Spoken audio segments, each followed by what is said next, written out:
Assalamualaikum warahmatullahi wabarakatuh. Hai Sobat Bankers, ketemu lagi dengan saya Widya dalam Produktif Perbankan. Untuk pertemuan kali ini saya akan membahas tentang produk dan layanan perbankan. Untuk yang pertama adalah tentang kegiatan bank umum. Kegiatan bank umum adalah menghimpun dana dari masyarakat dan menyalurkan kembali kepada masyarakat. Menghimpun dana dari masyarakat disebut dengan kegiatan funding berupa tabungan, giro, dan deposito. Sedangkan kegiatan menyalurkan kembali disebut dengan kredit dengan beraneka ragam variasinya. Nah, selain kedua kegiatan utama tadi, kegiatan bank adalah melayani jasa-jasa perbankan yang lainnya. Kegiatan pertama adalah kegiatan funding bank. Kegiatan funding bank adalah kegiatan bank dalam menghimpun dana dari masyarakat.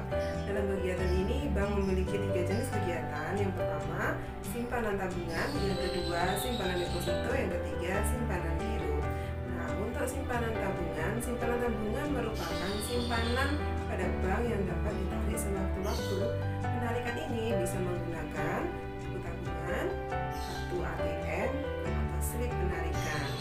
Nah, bagaimana cara untuk memiliki rekening tabungan? Maka kamu harus memenuhi persyaratan yang sudah ditentukan oleh pihak bank. Biasanya yang pertama harus membawa kartu identitas. Yang kedua, mengisi formulir yang ada di CS Bank. Dan yang ketiga, menyiapkan dana untuk penyetoran awal. Kegiatan funding berikutnya adalah rekening giro. Nah, giro seperti halnya tabungan merupakan setoran pada bank. Hanya saja untuk giro penarikannya hanya dapat dilakukan dengan cek ataupun bilet giro.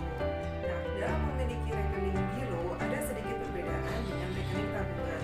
Kalau di rekening tabungan kita cukup membawa identitas diri, kemudian mengisi formulir dan menyetorkan dana awal.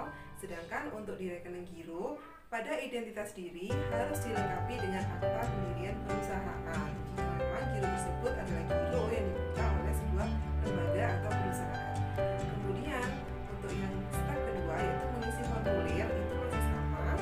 Ada mungkin sedikit perbedaan tapi tidak terlalu banyak. Nah, kemudian yang ketiga, menyiapkan dana awal. Dan untuk dana awal ini biasanya untuk giro dananya sedikit lebih besar daripada rekening tabungan. Kemudian jangan lupa untuk membawa NPWP. Yang tidak kalah penting untuk rekening giro maupun tabungan atau nanti deposito, kalian adalah bukan termasuk dalam orang yang masuk dalam daftar hitam Bank Indonesia. Kegiatan funding berikutnya adalah simpanan deposito. Simpanan deposito dikenal dengan simpanan berjangka. Jangka waktu tersebut meliputi 1, 3, 6, 9, 12 sampai dengan 24 bulan. Berdasarkan berjangka tersebut, maka penarikan deposito juga dilakukan dengan sesuai jangka waktunya. Nah, dari ketiga simpanan bank, maka simpanan deposito ini memiliki bunga yang relatif tinggi.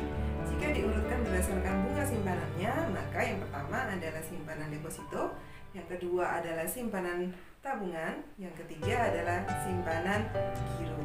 Nah, bagaimana cara untuk memiliki simpanan deposito ini? Caranya tidak jauh berbeda dengan simpanan tabungan maupun simpanan giro. Pertama, kamu harus datang ke CS Bank, kemudian mengisi formulirnya dan nanti akan diberikan data-data yang harus kamu lengkapi dan penyetoran dana awal. Setelah itu kamu akan diberikan sertifikat deposito. Berikutnya adalah kegiatan lending perbankan. Kegiatan lending perbankan adalah kegiatan bank dalam menyalurkan dana kepada masyarakat. Penyaluran dana ini lebih dikenal dengan sebutan kredit kepada nasabah. Kredit memiliki beraneka jenis. Yang pertama ada kredit investasi, yang kedua kredit modal kerja, yang ketiga kredit perdagangan, yang keempat kredit produktif, yang kelima kredit konsumtif, dan yang keenam adalah kredit profesi. Kredit investasi adalah kredit yang diberikan kepada pengusaha yang akan melakukan investasi ataupun penanaman modal. Jika kamu seorang pengusaha yang sedang kesulitan dana dan membutuhkan dana yang lumayan besar, maka kamu bisa mengambil kredit jenis ini, yaitu kredit investasi yang ada di bank. Dan kredit investasi ini biasanya memiliki jangka waktu yang relatif panjang, yaitu di atas 1 tahun. Digunakan untuk membangun pabrik, membeli peralatan mesin, ini juga masuk dalam kategori kredit investasi. Kredit modal kerja merupakan kredit yang diberikan kepada pengusaha yang membutuhkan modal dalam jangka waktu yang pendek. Dikatakan jangka waktunya pendek karena tidak lebih dari 1 tahun. Yang termasuk dalam kredit ini misalnya kredit untuk membeli bahan baku atau kredit untuk membayar gaji karyawan yang harus segera terbayarkan. Dan ingat, semuanya di bawah 1 tahun. Berikutnya adalah kredit perdagangan. Kredit perdagangan adalah kredit yang diberikan kepada para pedagang demi menunjang kelancaran proses perdagangan tersebut. Misalnya, para pedagang ini ingin segera membeli barang dagangan untuk didistribusikan kepada para agen. Maka mereka membutuhkan dana sehingga datang ke bank untuk mengajukan proses kredit tersebut. Nah, kegiatan kredit perdagangan ini adalah semua mencakup kegiatan perdagangan seperti yang saya utarakan tadi, bisa untuk pembelian barang dagangan, bisa untuk membeli penunjang untuk kegiatan pendistribusian barang dagangan tersebut, misalnya berupa alat transportasi. Selanjutnya adalah kredit produktif. Sesuai dengan namanya, kredit produktif adalah kredit yang diberikan yang tujuannya adalah untuk kegiatan produktif. Artinya kegiatan yang menghasilkan barang ataupun jasa yang bisa memberikan imbal balik kepada orang yang pinjam atau disebut dengan debitur. Dalam kegiatan kredit produktif ini bisa kredit perdagangan, bisa juga kredit investasi, bisa juga kredit modal kerja. Setelah kredit produktif, lawannya atau opposite-nya adalah kredit konsumtif. Nah, kalau yang tadi digunakan kreditnya untuk kegiatan yang bisa menghasilkan barang ataupun jasa yang bisa memberikan imbal balik. Nah, sekarang kredit konsumtif adalah kredit yang tujuannya atau digunakan untuk konsumsi saja. Misalnya, seorang memiliki keinginan untuk membeli rumah, membeli mobil, atau untuk kegiatan pembayaran lainnya. Yang terakhir adalah kredit profesi. Kredit profesi ini sesuai dengan namanya, maka diberikan untuk profesi-profesi tertentu. Misalnya, kredit khusus untuk guru, kredit khusus untuk anggota TNI Polri, kredit khusus untuk dosen, kredit khusus untuk dokter, dan lain sebagainya. Profesi-profesi tertentu yang oleh pihak bank diperkenankan untuk meminjam di bank tersebut. Setelah kegiatan funding dan lending, kegiatan berikutnya adalah kegiatan jasa bank lainnya. Kegiatan jasa bank lainnya yang pertama adalah kegiatan transfer. Transfer adalah jasa pengiriman uang melalui bank. Jasa pengiriman ini bisa terjadi antar bank ataupun dalam bank yang sama. Bisa terjadi dalam kota ataupun di luar kota ataupun di luar negeri. Kegiatan selanjutnya adalah kegiatan clearing. Clearing merupakan penagihan warkat atau cek atau biliet giro akibat dari proses transfer antar bank tadi yang terjadi dalam kota. Clearing dikhususkan untuk yang terjadi di dalam kota sehingga jangka waktunya bisa hanya 1 hari saja. Inkaso hampir sama dengan clearing, hanya bedanya kalau clearing adalah khusus untuk dalam kota, sedangkan inkaso penagihan warkat berupa cek atau biliet giro ini terjadinya yaitu antara luar kota ataupun luar negeri. Berikutnya adalah safe deposit box.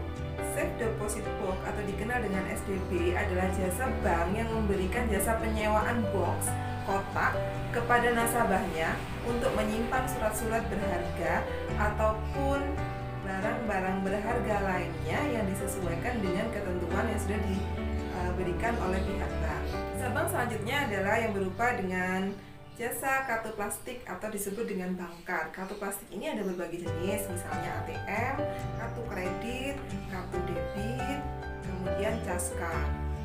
Bank juga memberikan jasa penukaran uang asing atau istilahnya bisa disebut dengan valuta asing. Dalam hal ini ada nama lainnya yaitu disebut dengan bank notes.